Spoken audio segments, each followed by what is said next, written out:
They're not giving me a lot of time here today. Come on, Wink, give me more time. Okay, so I got to get back to this New York Times thing because broken clock, right twice a day type of thing. They don't even realize they were right in this one because I remember graduating from my American Studies program so unprepared for the real world because they didn't say, and when you graduate, you go to work and then you raise a family and that's pure happiness. No, no, no. They taught me how to deconstruct text in order to be a depressive young man, angry against the man. And for 4 years I stewed and wallowed in self-pity. And then I realized my dad told me when I was 16 years old, get a job. And I did, and I remember like putting money in my pocket and I'd have self-esteem. It was like the greatest thing in the world, and I'd buy all these CDs and I'm rocking. But then I went to college and they go, no, no, no, you don't work, you wallow in self-pity. So anyway, so here's what we have here from the New York Times. I keep teasing you. So I tried to deconstruct. I used the skill set that these folks taught me in college to try and deconstruct why I was a mess of a human being and why the mainstream media was telling me that I should follow Kurt Cobain.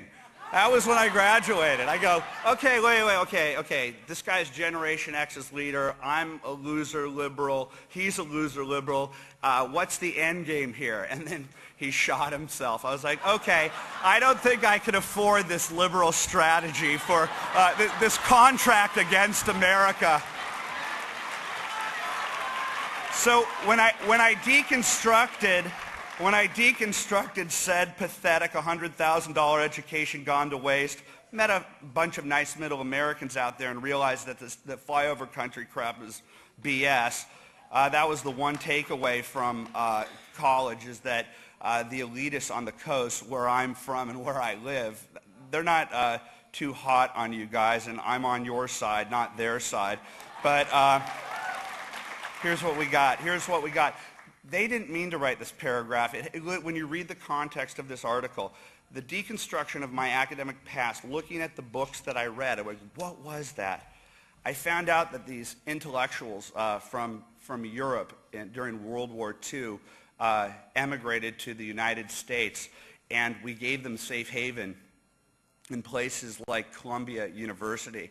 And no, I didn't mean to isolate Columbia. Yes, I did. And so it was these intellectuals like Herbert Marcuse and Theodore Adorno and a guy named, let's see, I don't know, there's just a bunch of grim fairy tales in my head. But these guys came to the United States with a plan.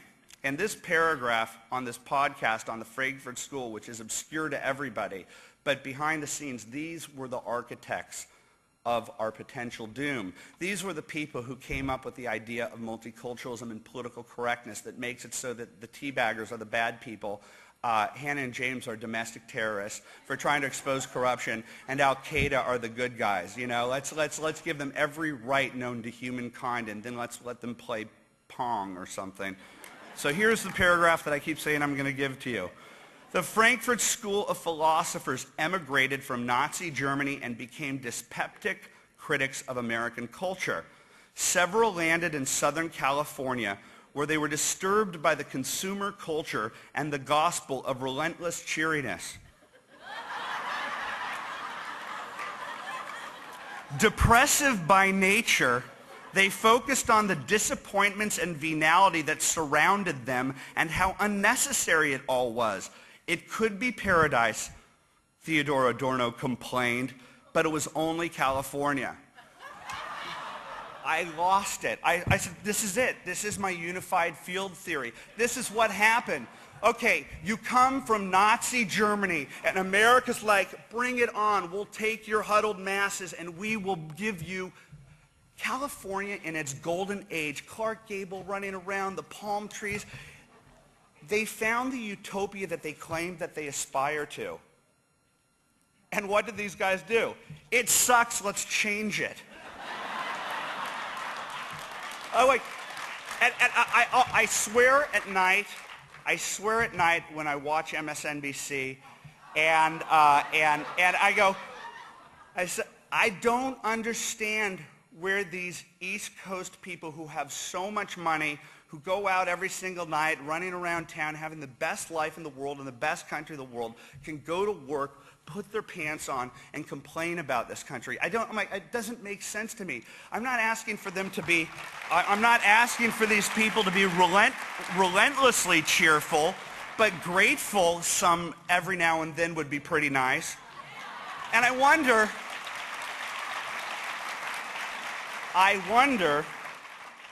where on God's green earth Keith Olbermann and Rachel Maddow and David Schuster, how's that Twitter account going? David Schuster. That was fun getting you to retract on air. MSNBC, anytime you want me on there, I'm there, baby. I wonder where you get this nihilistic worldview, where you get this social justice, economic justice, let's create Detroit and New Orleans like great society hellholes, and let's just ignore them while we're going out and having drinks because with our noblesse oblige, we're better than everybody. I go, do you not understand that there are consequences for your bad ideas? I'm going to end on a relentlessly cheery note. I'm here to save you, Rachel and Keith. I know you tried to sell me out in Watergate Jr. and said, James, throw that Breitbart guy under the bus. I didn't take it personally. I am going to make you relentlessly cheery if it is my last breath. But before then, I wanted to tell the cameras some of the upcoming big sites, because much of the conservative movement finds itself on defense all the time, prevent defense all the time. Every now and then we pick up a fumble at the 1-yard line and run 100 yards and we're like, all right, we scored a touchdown. Sometimes we even win the game, but we're hopelessly on defense. Well, the big sites, I thought, I have a great idea. It's like, figuring out like a widget or the cotton gin or something like that and getting in. And I thought to myself, why don't we go on offense? And that's what we did. We went on offense. Thank you, Hannah and James. Heroes, young heroes. Thank you, Patrick Corelchi.